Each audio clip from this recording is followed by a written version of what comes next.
ओ भाई साहब क्या बात है दोस्तों। फिर से एक बार काजल राघवानी जी ने जंग छेड़ दी है। जी हाँ दोस्तों, अभी कुछ ही देर पहले ट्रेंडिंग स्टार खेसारी लाल जी के ऊपर और एक गाना देखने को मिल चुका है, जो कि दोस्तों सॉन्ग टाइटल की बात करें तो गाना का नाम है परफ्यूम लगा के साड़ी में। जी हाँ दोस्तों, और दोस्तों ये गाना का बोल की बात करें यानी कि अंतराल की बात करें तो दोस्तों ये गाना का अंतराल का बात है अपने बलम जी के गाड़ी में परफ्यूम लगा के घूमा। इसी प्रकार का ये गाना का बोल दिया गया यानी कि अंतरा एंड मुखड़ा दिया गया। तो अभी 2 घंटे पहले ये वीडियो को लियो भोजपुरी के यूट्यूब चैनल की ओर से रिलीज कर दिया गया। सुमित चंद्रवंशी जी ने एंड शिल्पी राज जी ने गाई है।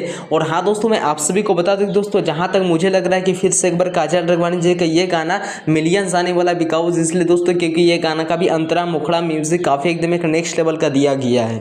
तो दोस्तों अगर आप लोग अभी तक ये वीडियो हमको नहीं सुने हैं तो प्लीज मेरे डिस्क्रिप्शन बॉक्स के नीचे जाइए, जल्दी से सुनिए, जो कि दोस्तों काजल राघवानी जी ने काफी एकदम एक नेक्स्ट लेवल का डांस किए हैं। और दोस्तों जहां तक मुझे लग रहा है कि ये भी गाना दोस्तों 8 से 10 मिलियन व्यूज देने वाला बिकॉज दोस्तों ये गाना का म्यूजिक एंड डांस काफी एकदम एक नेक्स्ट लेवल के एक हाई क्वालिटी के साथ किया गया है। और दोस्तों अब देखा जाए कि अब ट्रेंडिंग स्टार खेसारी लाल जी कौन सा गाना रिलीज करते हैं काजल राघवानी के ऊपर। और दोस्तों आप सभी को अगर ये वीडियो को पसंद आई तो प्लीज कमेंट कर दीजिएगा। अगर दोस्तों आप लोग ये वीडियो को फेसबुक पर देख रहे हैं तो प्लीज पेज को फॉलो कर लीजिएगा, अगर यूट्यूब पर देख रहे हैं तो सब्सक्राइब कर लीजिएगा। Thank you.